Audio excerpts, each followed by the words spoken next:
5 मार्च है और देर रात हो रहा है, दिन बुधवार का है। बिहार में कैसे पद और पावर की पूजा होती है, कैसे एक चर्चा होने लगी।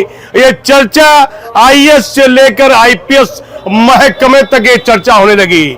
चर्चा क्या है कि केंद्र हाल फिलहाल एक बड़े पदाधिकारी, आईपीएस पदाधिकारी जो केंद्र प्रतिनियुक्ति पर गए और वहां उनका प्रमोशन केंद्र में इम्पायलमेंट उनका नहीं हो पाया और वह एक केंद्रीय मंत्री के पास चले गए। चर्चा होने लगी कि बिहार के एक प्रभावशाली जो माननीय मुख्यमंत्री के नीतीश कुमार के करीबी मित्र माने जाते हैं, उनके पास चले गए। अभी वो केंद्रीय मंत्री है और 2 तरह की चर्चा होने लगी पदाधिकारियों में, आईएएस और आईपीएस में। ये चर्चा में कितनी सच्चाई है ये हम नहीं बता सकते हैं, लेकिन चर्चा है कि उक्त आईपीएस पदाधिकारी बिहार लौटना चाहते हैं और जब वह आईजी थे, पटना आईजी हुआ करते थे, तो जब वो पटना आईजी के पद पर पदभार ग्रहण किए तो एक बड़े पुलिस पदाधिकारी को वह आईजी से वहां से हटे और वह आईजी के पद पर उन्होंने योगदान दिया।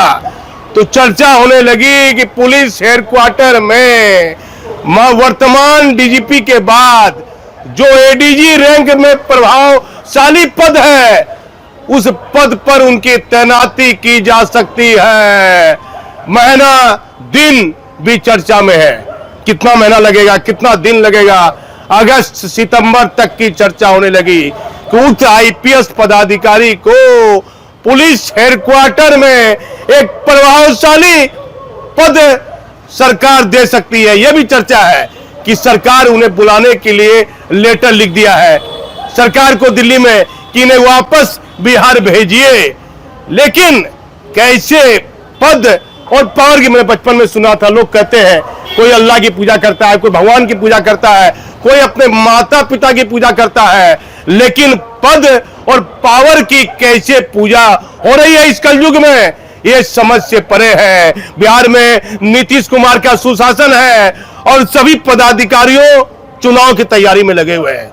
कैसे एक आईपीएस पदाधिकारी पुलिस मुख्यालय के एक महत्वपूर्ण पद पर तैनाती की चर्चा फिर होने लगी। यही बताया जा रहा है कि आने वाले दिनों में बिहार में एक डीजी रैंक का पद खाली होगा पुलिस मुख्यालय में और वहां एक पदाधिकारी को एडीजी से डीजी में प्रमोशन मिल जाएगा और जो केंद्र में आईपीएस है उन्हें पुलिस मुख्यालय के एक एडीजी महत्वपूर्ण पद पर एडीजी बनाया जा सकता है। पूरी पुलिस हेडक्वार्टर से लेकर ये चर्चा दिल्ली तक है कि साहब लौट रहे हैं, साहब को सरकार बुला रही है। बिहार में विधानसभा चुनाव की तैयारी को लेकर अपने अपने आईएएस और आईपीएस रैंक के चहेते पदाधिकारी को चुनाव से पहले बिहार बुलाकर महत्वपूर्ण जिम्मेदारियां दिए जाने की चर्चा है। अब देखना यह होगा क्या सच होता है। जिस पदाधिकारी ने एक पदाधिकारी को पटना आईजी से हटा के वहां पदभार ग्रहण किया था, क्या उनको वह एडीजी के महत्वपूर्ण पद पर हटाकर वहां खुद एडीजी बनते हैं या नहीं बनते हैं? आखिर ये चर्चा में कितनी सच्चाई है, ये तो आने वाले कुछ महीनों में फाइनल तय हो जाएगा कि ये खबर हमारी कितनी सच है। मैं इस समय भागलपुर से दीपक नौरंगी। मुख्यमंत्री जी, यह सच है कि सरकार ने फिर एक आईपीएस को बुलाने के लिए किया है पत्राचार। बिहार पुलिस मुख्यालय ने डीजीपी के बाद एक प्रभावशाली पद के लिए एक आईपीएस सरकार बुला रही है। सरकार के अफसर में चर्चा है कि दो प्रभावशाली आईपीएस, लेकिन पद तो एक ही है। कुछ महीनों के बाद विधानसभा चुनाव हैं, सरकार अपने मन के मुताबिक अफसर की करेगी तैनाती। डीजीपी के पद के बाद पुलिस मुख्यालय में कौन प्रभावशाली पद है, यह किसी से छुपा नहीं है। सच क्या है, क्या सही में और किसी बड़े आईपीएस को सरकार वापस बिहार में सेवा के लिए बुला रही है? इस कलयुग में कैसे पद पावर की पूजा होती है, इसे बिहार में देखा जा सकता है। केंद्र में तैनात बिहार के एक आईपीएस ने बिहार के केंद्रीय मंत्री से गुफ्तगू करने की खूब चर्चा। बिहार के केंद्रीय मंत्री से एक आईपीएस ने पर्दे के पीछे की मुलाकात, कई तरह की चर्चा शुरू। बिहार सरकार के करीबी अफसर में कई तरह की चर्चाएं फिर होने लगी हैं।